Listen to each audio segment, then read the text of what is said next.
أعوذ بالله السميع العليم من الشيطان اللعين الرجيم. بسم الله الرحمن الرحيم. الحمد لله رب العالمين. العاقبة للمتقين، والصلاة والسلام على أشرف الأنبياء والمرسلين سيدنا ونبينا وشفيع ذنوبنا مولانا أبي القاسم محمد. اللهم صل على محمد وآل محمد وعلى آله الطيبين الطاهرين المعصومين المظلومين الغر الميامين، لا سيما الإمام المبين بقية الله الأعظم في الأرض أجمعين الحجة الثانية عشر الإمام المهدي المنتظر صلوات الله وسلامه عليه الذين أذهب الله عنهم الرجس وطهرهم تطهيرا. اللهم صل على محمد وآل محمد واللعنة الدائمة على أعدائهم أجمعين من الآن إلى قيام يوم الدين. أما بعد، فقد قال الله تبارك وتعالى في القرآن المجيد والفرقان الحميد وهو أصدق الصادقين وقوله الحق. بسم الله الرحمن الرحيم. يا أيها الذين آمنوا كتب عليكم الصيام كما كتب على الذين من قبلكم لعلكم تتقون. مومنین اکرام، ماہ رمضان المبارک جو تمام مہینوں میں سب سے افضل ترین مہینہ قرار دیا گیا ہے، اور آپ سبھی حضرات، تمام مومنین،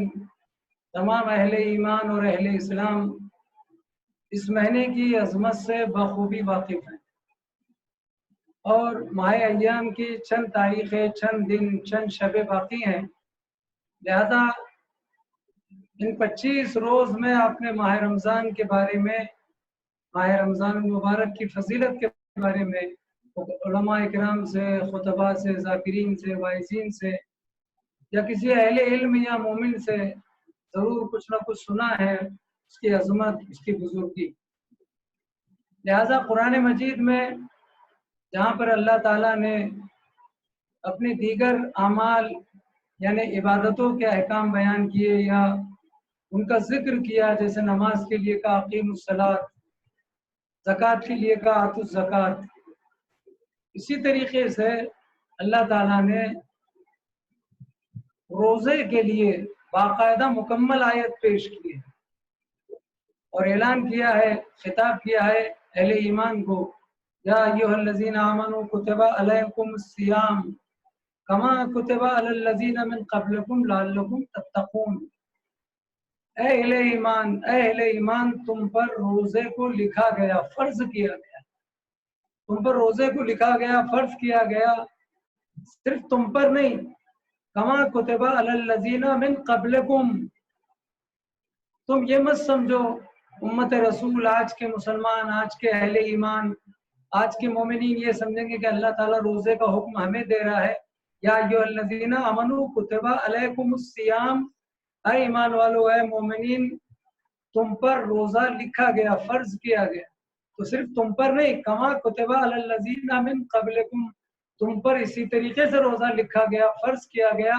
جیسے تم سے پہلے والوں پر، یعنی تم سے پہلی والی امتوں پر بھی روزے کو لکھا گیا، فرض کیا گیا. صرف تم پر روزے کو لاگو نہیں کیا گیا، فرض نہیں کیا گیا، تم سے پہلی والی امتوں پر بھی یہ حکم تھا، یہ لکھا گیا تھا، یہ لاگو کیا گیا تھا کہ روزہ رکھو. کما کتب علی الذین من قبلکم،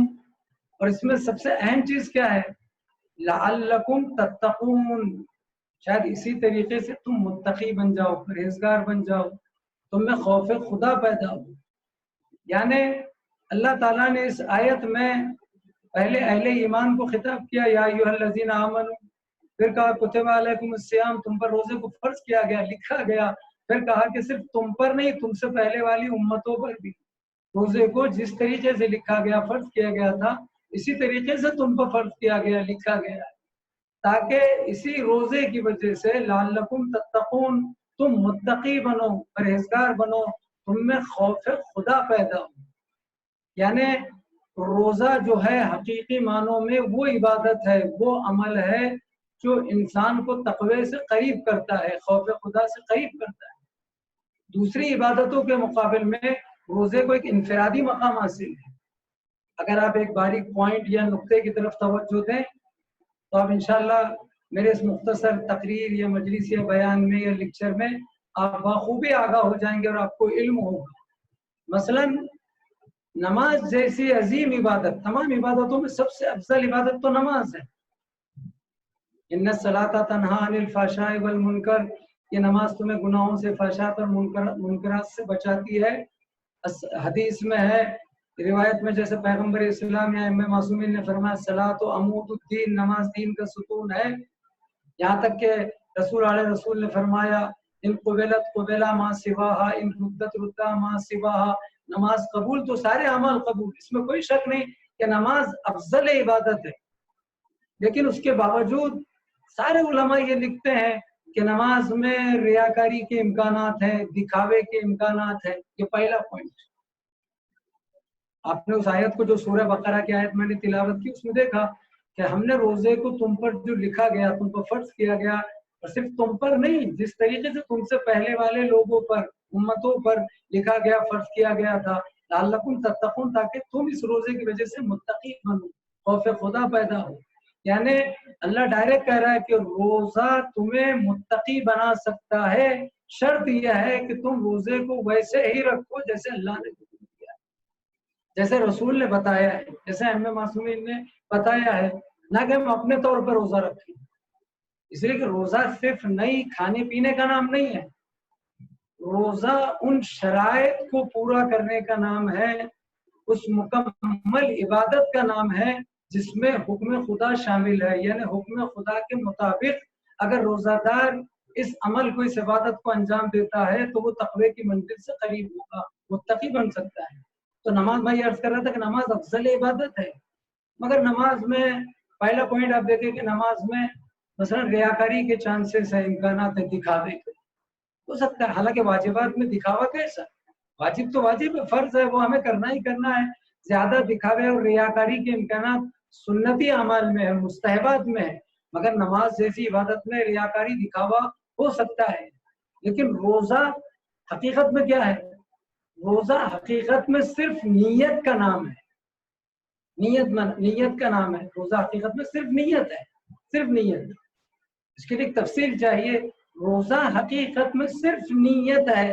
اور شاید یہی وجہ ہے کہ اسلام میں جتنی عبادتیں ہیں، جتنے اعمال ہیں، اس کے لیے نیت شرط ہے. نماز پڑھتا ہوں قربتاً اللہ، روزہ رکھتا ہوں قربتاً اللہ، عمرہ کرتا ہوں قربتاً اللہ، طواف کرتا ہوں قربتاً اللہ، حج کرتا ہوں قربتاً اللہ، زکات دیتا ہوں، خمس دیتا ہوں، فطرہ نکالتا ہوں قربتاً اللہ، وضو غسل قربتاً اللہ.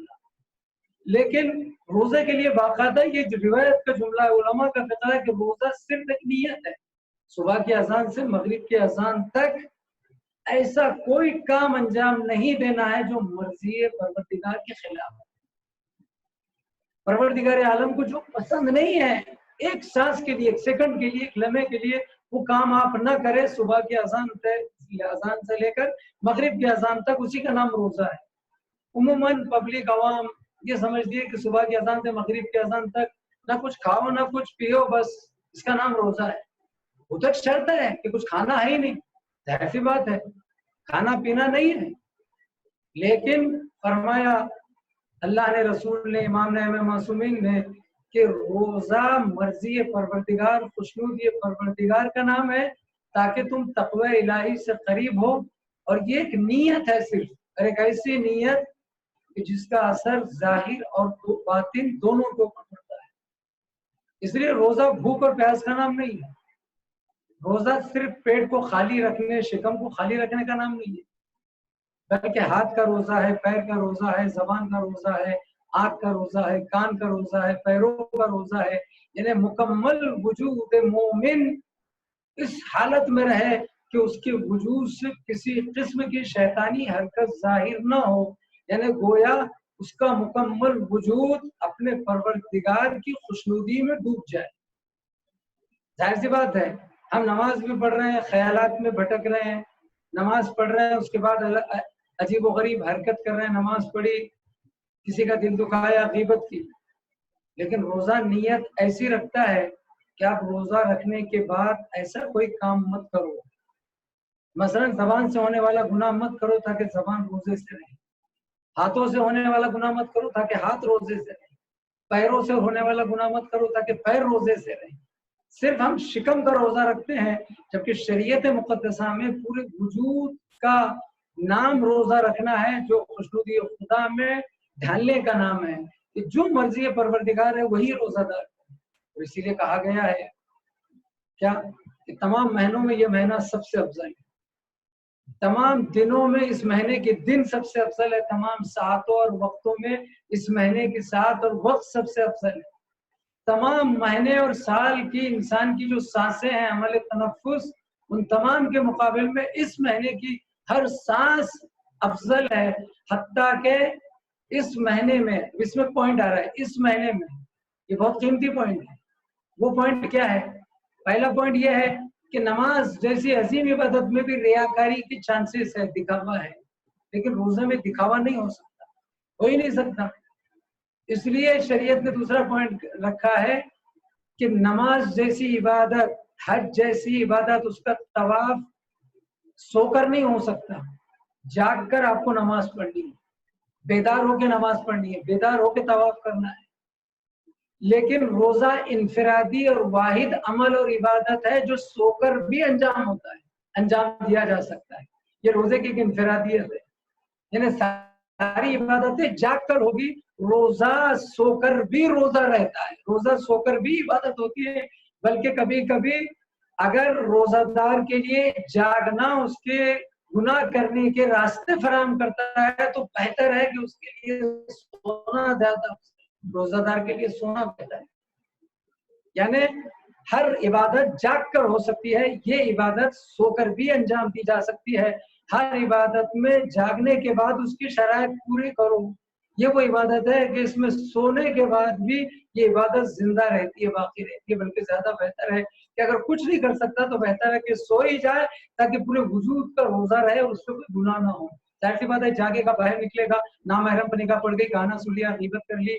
کسی کو گالی دے دی، سب کو شتم کیا، کسی پہ تہمت لگا دی، جیسا کہ پیغمبر اسلام کے واقعات میں ہے باقاعدہ، جب کسی نے کسی کو ناگوار الفاظ سے یاد کیا تو پیغمبر نے کہا کہ تمہارا روزہ چلا گیا، اللہ کے رسول میں تو روزے سے کہا نہیں، تم نے اپنی زبان سے دوسرے کو جو اذیت دی تمہارا روزہ نہیں رہا۔ لہذا تو پہلی چیز کیا ہے کہ روزہ نیت کا نام ہے، یہ انفرادیت ہے۔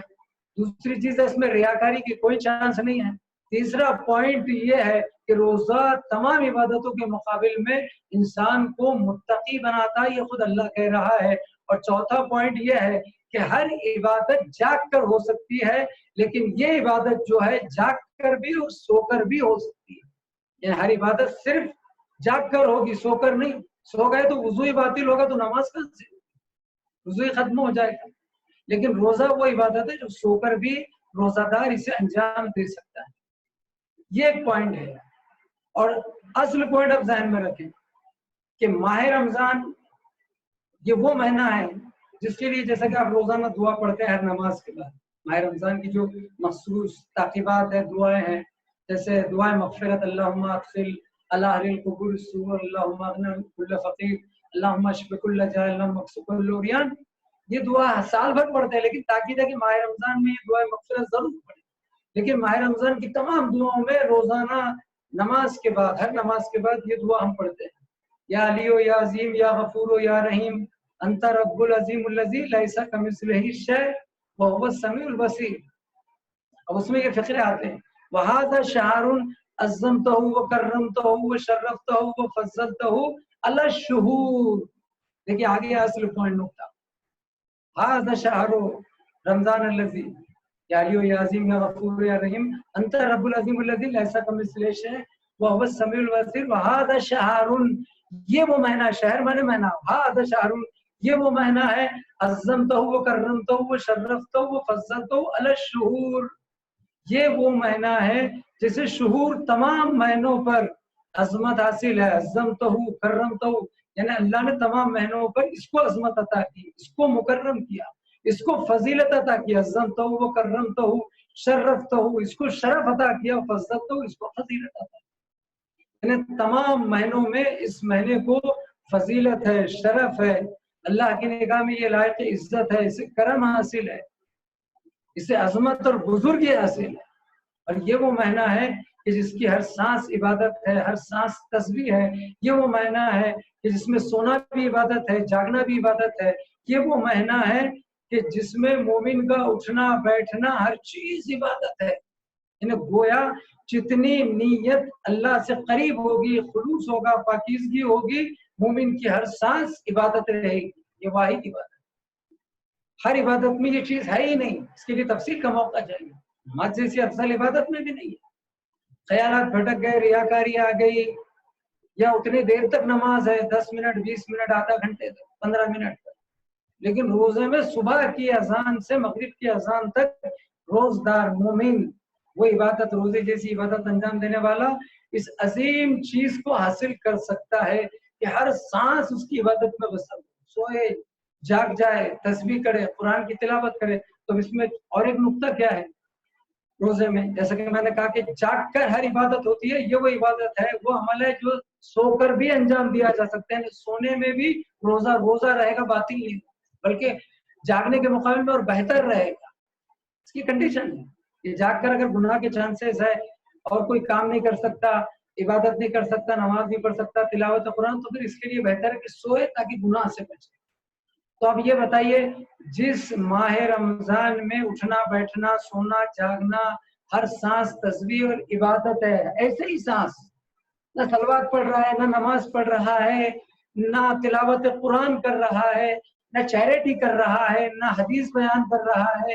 نہ مجلس پڑھ رہا ہے، نہ تقریر کرنا ہے، نہ فضائل آل محمد بیان کر رہا ہے، نہ مصائب اہل بیت بیان کر رہا ہے، نہ مصائب کربلا پڑھ رہا ہے، تب بھی عبادت ہے۔ تو پھر کیا کہنا کہ اس مہینے میں انسان جاگا بھی رہے، روزے سے ہو، مہینہ یہی ہو، جاگتا رہے، اور اس حالت میں وہ تسبیح بھی پڑھتا رہے، سبحان اللہ والحمد للہ ولا الہ الا اللہ، تلاوت قرآن بھی کرتا رہے، ائمہ معصومین سے بتائے ہوئے دعائیں پڑھتا رہے، تو پھر تو نور علی نور ہے کہ جس مہینے میں جس روزے کی حالت میں اگر سو کر یہ عبادت ہو سکتی ہے تو وہ کتنا خوش نصیب ہے جو جاگ کر وہ چیزیں انجام دے کہ جو دوہری عبادت ہے۔ یعنی روزہ بھی رکھا ہے، ماہ رمضان بھی ہے، جاگ بھی رہا ہے، اور جاگنے کے باوجود وہ ایسا کوئی کام نہیں کر رہا ہے جو خدا کی خوشنودی سے ہٹ کر ہے۔ یعنی جاگ کر وہ حدیث بیان کر رہا ہے، مجلس پڑھ رہا ہے، چیریٹی کر رہا ہے، غریب کی مدد کر رہا ہے، حدیث بیان کر رہا ہے، تلاوت قرآن کر رہا ہے، زیارت عاشورہ پڑھ رہا ہے، زیارت وارثہ دعائے کمیل پڑھ رہا ہے، ماہ رمضان کی مخصوص دعائیں پڑھ رہا ہے، تو بتائیے نور علی نور کی منزل ہے کہ نہیں؟ یہ پوائنٹ اصل ہے۔ لیکن چونکہ اس مختصر وقت میں ایک خاص پوائنٹ آپ کو دینا ہے، خاص پوائنٹ اور ایک یہ ہے، جیسا میں نے بتایا پوائنٹ جو خاص ہے کہ روزہ مکمل نیت کا نام ہے، اور دوسرا خاص پوائنٹ یہ واحد عبادت ہے جو سو کر بھی ہو سکتی ہے، ورنہ ہر عبادت جاگ کر ہوتی ہے۔ اور ایک پوائنٹ کیا ہے؟ وہ پوائنٹ ہے مثلا ابھی 25 دن گزر گئے ماہ رمضان المبارک ہے نا، 25-26 روزے گزر گئے، اور پروردگار سے دعا یہ ہے کہ پروردگار، جیسا ہم کہتے ہیں پروردگار، امام نے کہا تھا میری یہ نماز آخری نماز نہ ہو، میرا یہ سجدہ آخری سجدہ نہ ہو، اس لیے سید سجاد چوتھے امام زین العابدین علیہ الصلوۃ والسلام نے فرمایا تھا کہ ہر سجدہ زندگی کا آخری سجدہ سمجھ کر انجام، اگر خلوص باقی رہے کہ نہ جانے کل زندگی ملے یا نہ ملے، کل موقع ملے یا نہ ملے۔ اسی طریقے سے ہر عبادت، خاص کر روزے کا ہر عمل، ہر عبادت، روزے کا ہر سیکنڈ یہ سوچ کر گزارے کہ یہ زندگی کا آخری لمحہ ہے، تاکہ اس میں خشوع خضوع خلوص پیدا ہو، نہ جانے خدا نہ کرے پھر یہ موقع ملے یا نہ ملے۔ تو جو خاص پوائنٹ کیا ہے، 1 رمضان المبارک سے 29 یا 30 رمضان المبارک تک جو تاریخیں ہیں، ہر دن میں ایک دعا بتائی گئی ہے۔ جیسے ماہ رمضان المبارک میں روزانہ دن کی دعائیں ہیں، ہر نماز کی بعد کی دعائیں ہیں، رات کی دعائیں ہیں، شب کی دعائیں ہیں، سحر کی دعا ہے۔ دیکھیے روزے کی عظمت، دیکھیے ہر وقت، ہر گھڑی، ہر ساتھ کی دعا تک رکھی گئی۔ تاکہ مومن اس ساعت اور اس وقت کی مناسبت سے روزہ دار اس دعا سے استفادہ کرے، فائدہ حاصل کرے۔ لیکن ایک جو خاص نقطہ اور پوائنٹ بھی وہ یہ ہے کہ جیسے جیسے ماہ رمضان المبارک، ایک رمضان المبارک سے 29 یا 30 رمضان المبارک تک، یہ خاص پوائنٹ ہے، جیسے جیسے ہر دن ہر شب ماہ رمضان کی، ہر دن ماہ رمضان کا ہر دن، اس کی ہر شب ہر ساعت ہر گھڑی جیسے جیسے گزرتی ہے، باقاعدہ روایت میں واقعات میں کہ جیسے جیسے اس کا ایک ایک دن گزرتا ہے، آنے والا دن پہلے دن سے افضل ہے۔ یہ خاص پوائنٹ ہے، نقطہ ہے، شاید آپ نے سنا ہو نہ سنا ہو، میں ایک طالب علم ہوں، لیکن یہ نقطہ بہت اہم ہے کہ ماہ رمضان کے پہلے روزے سے یا ایک رمضان المبارک سے 2 رمضان المبارک کی اہمیت زیادہ ہے۔ اسی طریقے سے ماہ رمضان المبارک کے 3 اشرے ہیں، پہلے 10، دوسرے 10، تیسرے 10، اس طریقے سے 30 اشرے اولا، اشرے ثانی، پھر اشرے ثالث، آخری اشرہ، یعنی پہلے 10 روزے، پھر 10 روزے، پھر 10 روزے، 3 اشرے، اشرے مانے 10۔ تو جیسے ہر ماہ رمضان کا دوسرا دن پہلے دن سے بہتر ہے، دوسری رات پہلی گزری ہوئی رات سے بہتر ہے، اسی طریقے سے یہ نقطہ ہے میں کہ ماہ رمضان المبارک کی ہر دوسری رات پہلی رات سے افضل اور بہتر ہے۔ اسی طریقے سے ماہ رمضان المبارک کے 3 اشروں میں، یعنی 10 حصوں میں، پہلے 10 حصے، پھر 10 حصے، پھر 10 حصے، ابھی ہم تیسرے حصے میں داخل ہو گئے، تیسرے اشرے میں داخل ہو گئے، دہے آخر میں، یعنی آخری 10 دنوں میں، جو 20 رمضان کے بعد شروع ہوتا ہے۔ تو پہلے 10 دنوں سے دوسرے 10 دن، یعنی 11 رمضان المبارک سے 20 رمضان المبارک افضل ہے، ایک رمضان المبارک سے 9 یا 10 رمضان کے مقابل میں 11 رمضان سے 20 رمضان افضل ہے۔ اسی طریقے سے تیسرا اشرہ دوسرے اشرے سے افضل ہے، یعنی 20 رمضان المبارک سے لے کر یا 21 رمضان المبارک سے لے کر 29 شب 30 تک گزرے ہوئے 2 اشروں سے افضل ہے۔ اور اسی لیے آپ نے غور کیا ہے، جیسے میں نے عرض کیا کہ پہلا دن سے دوسرا دن افضل ہے ماہ رمضان میں، پہلی رات سے دوسری رات افضل ہے، اسی طریقے سے پہلے گزرے ہوئے اشرے سے دوسرا اشرہ افضل ہے، دوسرے اشرے سے تیسرا اشرہ یعنی تیسرے 10 دن افضل ہے۔ اسی لیے ہمارے یہاں فقہ جعفری میں، یعنی مذہب تشیع میں، شبہ قدر جو ہے، شبہ قدر جو ہے، شب 19، شب 21، شب 23، آپ اس پر غور کریں، شروع کے 2 اشروں میں یہ شبیں نہیں آتی، خاص کر اگر غور کریں شب 19، شب 21، شب 23 باقاعدہ، اسی لیے شب قدر معین نہیں ہے کہ شب 19 ہے یا شب 21 ہے یا شب 23 ہے، معین نہیں کیا گیا کہ نہیں 19 ہی شب قدر ہے یا 21 ہی شب قدر ہے یا 23 ہی شب قدر ہے، حتیٰ کہ روایت میں 27 کی طرف بھی اشارہ ہے اور بھی تاریخوں کی طرف اشارہ ہے۔ لیکن یہ کیوں کہا گیا کہ یہ گزری ہوئی اشروں کی راتیں ہیں، یعنی 19 دن گزر گئے، اب شب قدر کی شروعات، شب 19، پھر 19-20 دن گزر گئے تو شب 21، یعنی 2 اشرے گزر گئے تو شب 23 یعنی تیسرے اشرے میں، پھر اور روایتوں میں اشارے ہیں 27 ہے اور بھی بڑی جو آگے کی راتیں ہیں۔ کیوں؟ اس لیے کہ اس میں نقطہ یہ ہے کہ ہر شب اور ہر اشرہ گزرے ہوئے شب اور پہلے اشرے سے افضل ہے، اور شب قدر کو اس لیے معین نہیں کر دیا گیا تاکہ ان تاریخوں کو شب قدر بتایا گیا 19، 21، 23 یا 27، تاکہ نہ جانے ان شبوں میں کون سی شب شب قدر ہو،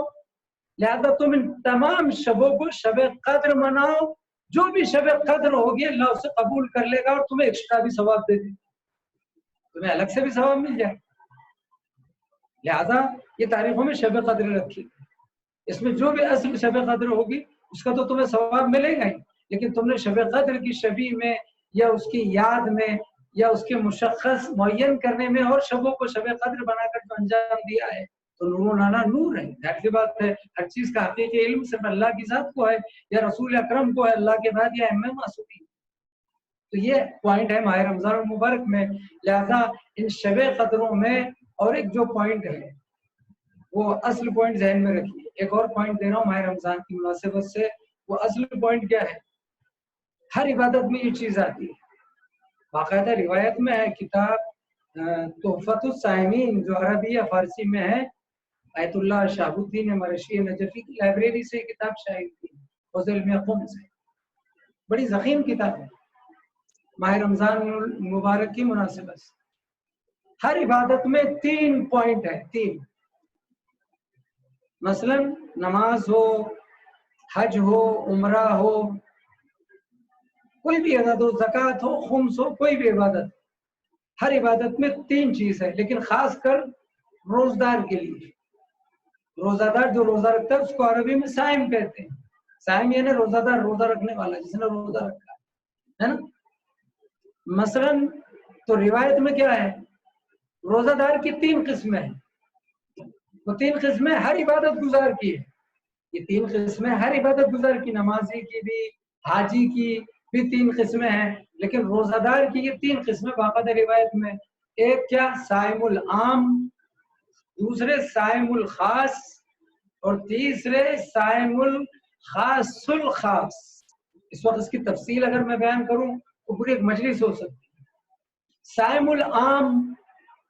یعنی عام روزہ دار، کروڑوں یہ لوگ مسلمان مومن جنہوں نے روزہ رکھا ہے، اس میں عام روزہ دار ہیں. یہ عام روزہ دار، اس کی تفصیل اس وقت نہیں، صرف اشارہ دے رہا ہوں. یہ عام روزہ دار کون ہیں؟ جنہوں نے اذان صبح سے مغرب کی اذان تک، یعنی اتنے وقفے تک، اتنے پیریڈ تک اپنے کو کھانے پینے سے روکے رکھا ہے. عام روزہ دار ہیں. نہ کچھ کھایا ہے نہ کچھ پیا ہے، اب یہ افطار میں کھائیں گے اور پیئیں گے. عام روزہ دار، یعنی ان کے نزدیک نہ کھانا نہ پینا روزہ ہے. عام روزہ دار جیسے عام روزہ دار، باقی سب کچھ کر رہے ہیں.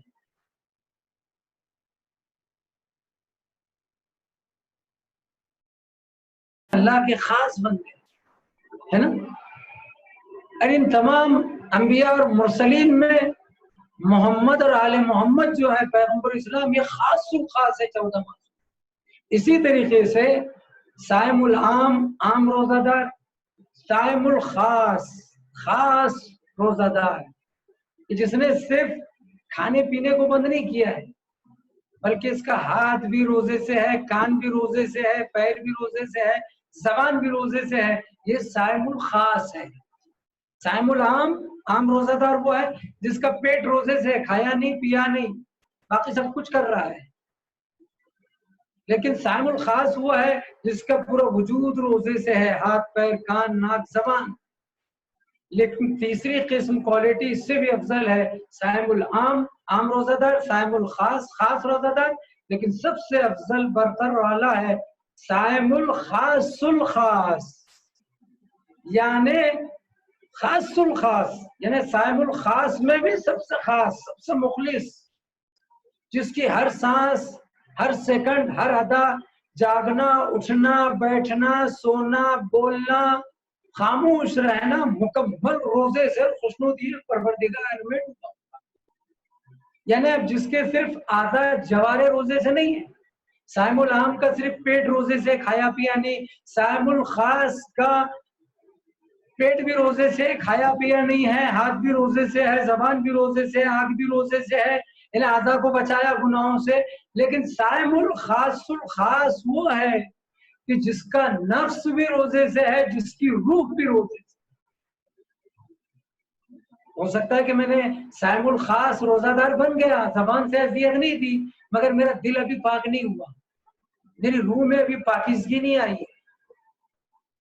ابھی میری نیت میں وہ خلوص نہیں آیا، وہ پاکیزگی نہیں آیا. ظاہر سی بات ہے صائم العام بن سکتے ہیں، صائم الخاص بن سکتے ہیں، لیکن صائم الخاص الخاص بننا سب کے بس کی بات نہیں ہے. صائم الخاص الخاص تو میں یہ کہہ سکتا ہوں وہی ہستیاں ہو سکتی ہے اور وہی ایک انسان ہو سکتا ہے کہ جس کی ایک ضربت ثقلین کی عبادت سے افضل ہے. کیوں؟ اس لیے کہ وہ علی کی ذات ہے، وہ ائمہ معصومین کی ہستیاں ہیں کہ علی سوئے نہیں مگر خوشنودی پروردگار کے لیے، جاگے مگر اللہ کی خوشی کے لیے، باہر نکلے تو اللہ کی خوشی کے لیے، میدان میں، جہاد میں، مسجد میں، محراب میں، باغیچے میں مدد کے لیے ہر سانس مولا کائنات کی اور ائمہ معصومین کی خوشنودی پروردگار میں گزری ہے، لہذا جب خوشنودی پروردگار میں ہے تو ولی کا نفس نفس نہیں ہے، نفس اللہ ہے، یہ ہے خاص الخاص، بلکہ اس سے بھی بلند و بالا منزل ہے، یہ تو ظاہری قسمیں بتائی، اس منزل تک تو کوئی پہنچ بھی نہیں سکتا، لہذا ہم ان کے توسل سے وہ مقام حاصل کر سکتے ہیں کہ پروردگار ہمیں بھی سائم العام میں نہیں، سائم الخاص الخاص میں تو ہم آ نہیں سکتے، لیکن سائم الخاص میں ہمیں شامل کر کے ان بزرگ ہستیوں کے توسل سے ہمارے روزے کو قبول کر لے، ہمارے روزے کو مستجاب کر لے اور ہمیں وہ مقام عطا کر دے کہ ہمارا روزہ منزل مقبول میں رہے، قبولیت کے دائرے میں رہے۔ اور اسی لیے ماہ رمضان المبارک تمام مہینوں میں افضل ہے، اس کی سانسیں، اس کے دن، اس کے سیکنڈ، اس کے لمحات، اس کے اوقات، اس کی ساتیں، اس کے دن، اس کے رات، تمام راتوں، دنوں، ساتوں، سیکنڈوں سے، سانسوں سے افضل ہے، اسے عظمت ہے، اسے بزرگی ہے، اسے شرف ہے، اسے اللہ نے بزرگی توقیر دیا ہے، کرم عطا کیا ہے، احترام دیا ہے، بزرگی دی ہے۔ تو بتائیے جس مہینے میں سونا عبادت ہو سکتا ہے، اس مہینے میں جاگ کر اگر انسان عبادت انجام دے تو وہ دوہری عبادت حاصل کر سکتا ہے کہ جاگ کر قرآن پڑھ رہا ہے۔ اور شاید یہی وجہ ہے، یہی ریزن ہے، یہی سبب ہے کہ عام دنوں میں یعنی 11 مہینے اگر ایک مومن، ایک مسلمان قرآن مجید کی تلاوت کرتا ہے، مثلا قرآن مجید میں 6666 یا 6236 آیتیں ہیں، 30 پارے ہیں، 114 سورے ہیں، تو اگر ہم 11 مہینوں میں قرآن مجید ختم میں اگر مومن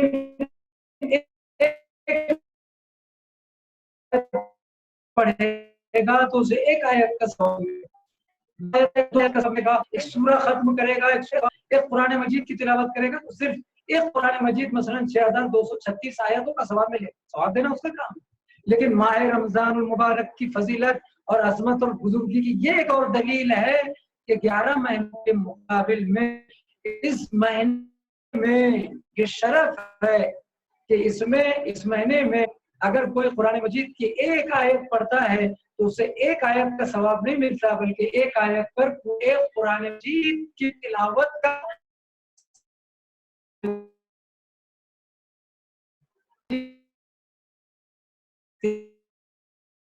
ایک آیت رمضان المبارک میں پتہ ہے 6236 یا نظر اختلاف 6666 آیتیں پڑھنے کا ثواب ملتا ہے، گویا پورے قرآن مجید ختم کرنے کا ثواب ملتا ہے۔ اب اندازہ لگائیے وہ کتنا خوش نصیب ہے جو اس مہینے میں پورا ایک قرآن مجید ختم کرے، پورے قرآن کی تلاوت کرے بسط خلوص، پورے شرائط کے ساتھ، تو گویا وہ اپنے نامہ عمل میں کتنا ثواب لے لیتا ہے۔ اگر ایک قرآن مجید مومن پڑھ کر تلاوت کر کے اس مہینے میں ختم کرتا ہے، تمام کرتا ہے، تو گویا وہ ایک قرآن نہیں پڑھتا، 6236 قرآن پڑھتا ہے، 6066 قرآن قرآن مجید ختم کرتے ہیں، تفصیل ہے بھائی تھوڑی ختم کرنا ہے، پڑھنا ہے، اس کی خبر ہے کہ وقف لازم کیا ہے، وقف مطلق کیا ہے، کہاں رکنا ہے، کہاں ٹھہرنا ہے، تلفظ نہیں، یا ممکن ہے کہ اس لیے بھی پڑھ رہے ہیں گھر کے علاوہ مسجد میں جیسے دور ہوتا ہے، سلسلہ چلتا ہے مسجدوں میں، امام باڑوں میں، ہر جگہ ہونا چاہیے، اس میں انعامات دیے جاتے ہیں جو قرآن مجید پڑھتے ہیں، تو عموماً یہ ہوتا ہے ایک عام بات ہے، کسی کو کوئی تہمت الزام تو نہیں لگ سکتا۔ جیسے مثلا یہ کہا جاتا ہے کہ بھئی ماہ رمضان بھوکے اور پیاسے رہنے کا نام ہے، آپ انصاف سے بتائیے اس مہینے میں اتنا مسلمان کھاتے ہیں، اور مہینے میں اتنا نہیں کھاتے، اس کا آپ سروے کیجیے، تحقیق کیجیے۔ اسی طریقے سے ماہ رمضان المبارک میں اگر ایک آیت پر ایک قرآن مجید کا ثواب رکھا گیا ہے، مہینے کی عظمت کی وجہ سے، شرف کی وجہ سے،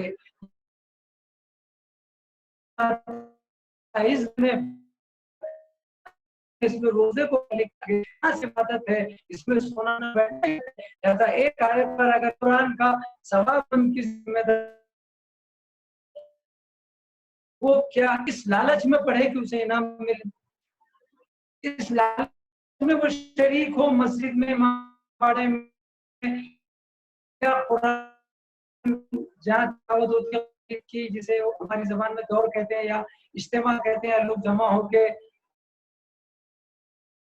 رمضان المبارک کے میں یہ عرض کر رہا تھا کہ ماہ رمضان المبارک میں ایک آیت پر ایک قرآن مجید کا جب ثواب رکھا گیا ہے،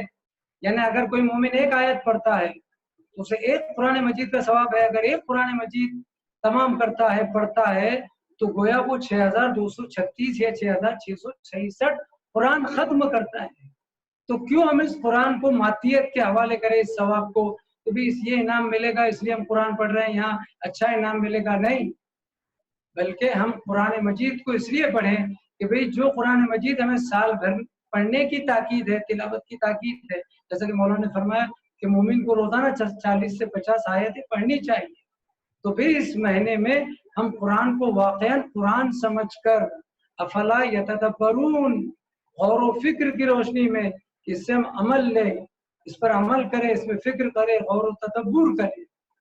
لہذا ماہ رمضان المبارک میں قرآن مجید کی تلاوت میں جتنا زیادہ خضوع اور خلوص اور تقوی اور خوف خدا پیدا ہوگا اور عمل کرنے کا جذبہ پیدا ہوگا، اس میں ثواب نور علی نور رہے گا۔ صرف ایک آیت پر ایک قرآن کا ثواب نہیں ملے گا، وہ ثواب ملے گا جو خدا ہی بہتر جانتا ہے۔ لہذا آخر کلام میں بس اتنا ہی عرض کرنا ہے، چونکہ جمعۃ الوداع بھی قریب ہے، آخری جمعہ ہے اور جمعہ کا دن امام زمانہ سے منسوب ہے، امام ارواحنا لہ الفدا سے۔ ہم ہر جمعہ کو امام زمانہ کی زیارت پڑھتے ہیں، لہذا یہ آخری جمعہ جمعۃ الوداع ہے اور جمعۃ الوداع کی دعائیں ہیں، شب کی دعائیں ہیں، آخری 10 راتوں کی دعائیں ہیں، ان کو پڑھیے گا اور ان آخری راتوں کو روایت کے ان جملوں کی روشنی میں کہ پیغمبر اسلام اور ائمہ معصومین روایت میں ہے کہ باقاعدہ ماہ رمضان کی آخری 10 راتوں میں آخری عشرے میں اپنے اہل خانہ کو بیداری کا حکم دیتے تھے، جاگنے کا، شب بیداری کا، عبادت میں، اطاعت میں، بندگی پروردگار میں، ذکر خدا میں، تلاوت میں، نمازوں میں بسر کرنے کا حکم دیتے تھے ائمہ معصومین، رسول اور آل رسول۔ اہل خانہ کو جگاتے تھے، جاگو، بستروں کو لپیٹ کے رکھ دیتے تھے تاکہ آخری 10 راتیں اللہ کی عبادت اور اطاعت میں گزریں۔ لہذا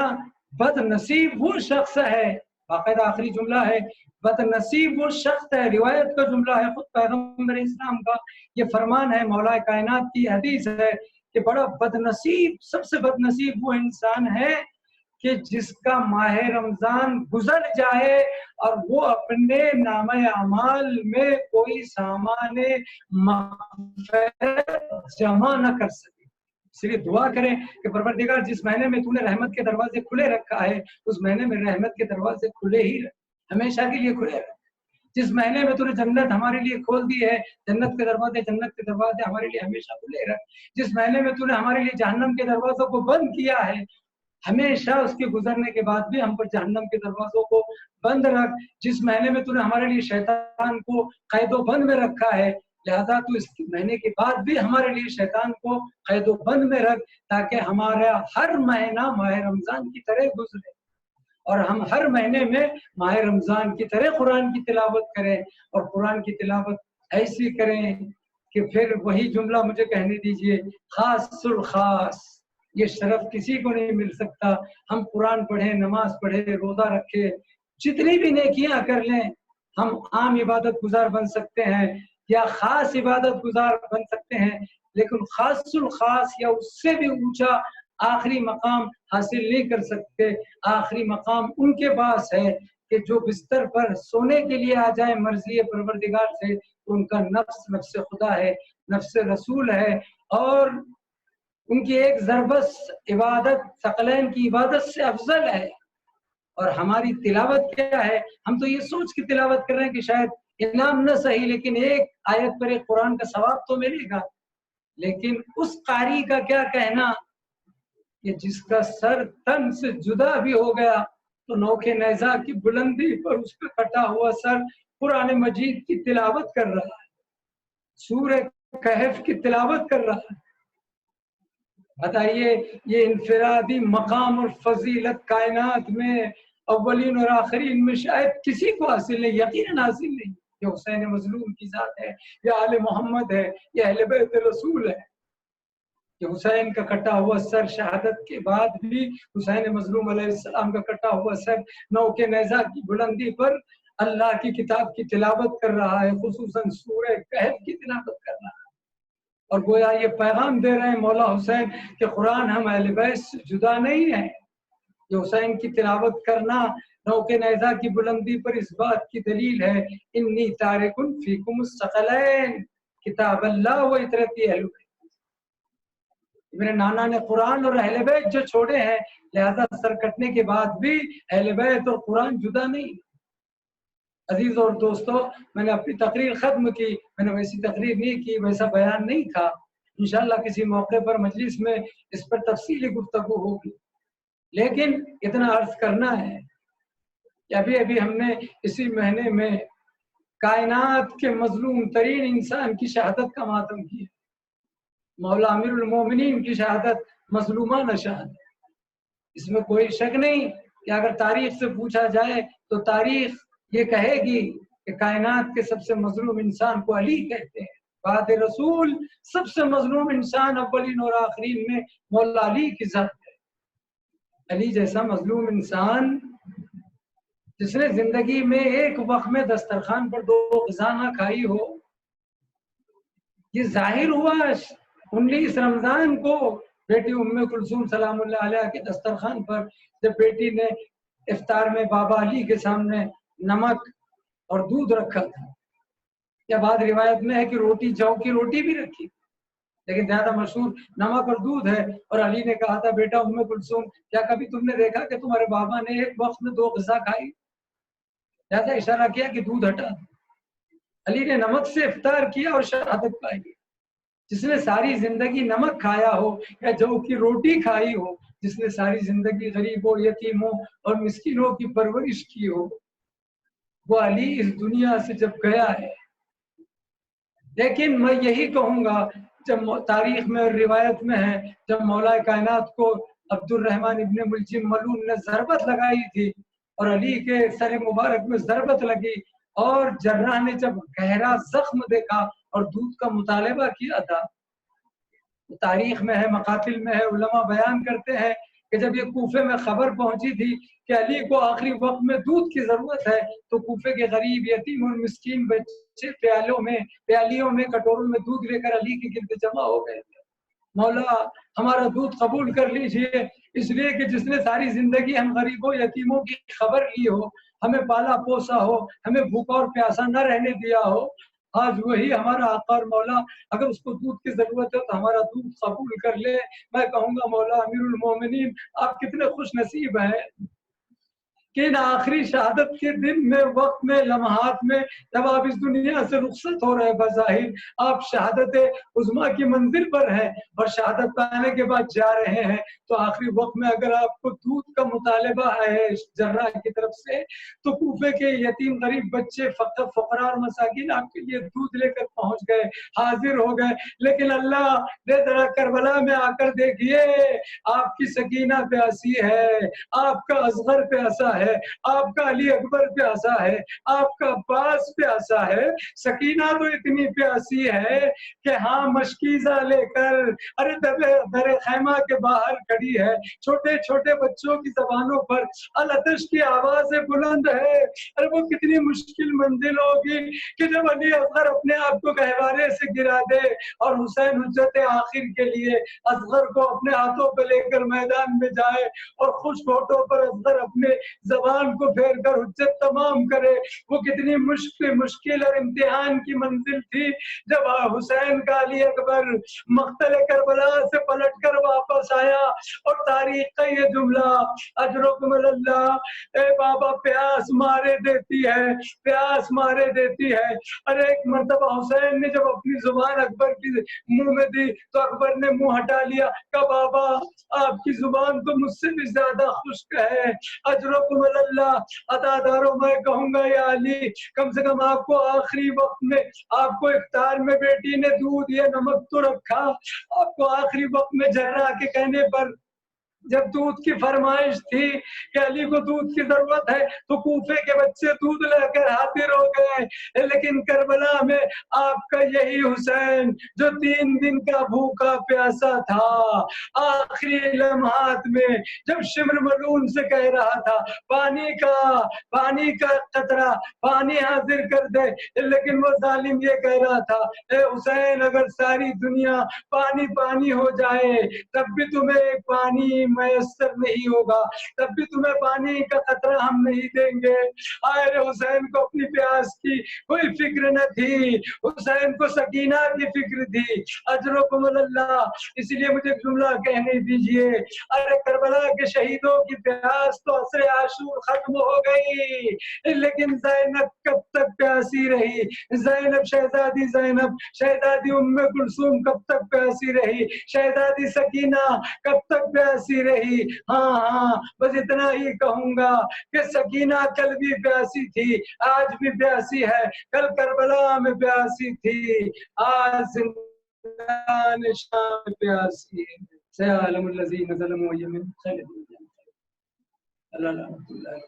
عالمین۔ پروردگار اس قوم کو، تمام مومنین مومنات کو سوا غم حسین کے کوئی غم عنایت نہ فرما، اس مہینے میں ہماری عبادتوں کو قبول فرما، تیری عبادت اور اہل بیت کی محبت سے مالا مال فرما۔ پروردگار اس موذی مرض کورونا وائرس کا خاتمہ فرما، تمام انسانیت کی، نوع انسانیت کی، اولاد آدم کی، خصوصاً اہل ایمان کی جان مال عزت آبرو کی حفاظت فرما، اور پوری دنیا سے خصوصاً ملک ہندوستان سے، خصوصاً مہاراشٹر، خصوصاً شہر بمبئی سے کورونا وائرس کا خاتمہ فرما۔ پروردگار ہمارے گناہوں کو معاف فرما اور ہماری نہ صحیح کسی مخلص بندے کی دعا کو قبول فرما، امام حجت کے ظہور میں تعجیل فرما، ہم سب کو ان کے ایوان و انصار میں شمار فرما۔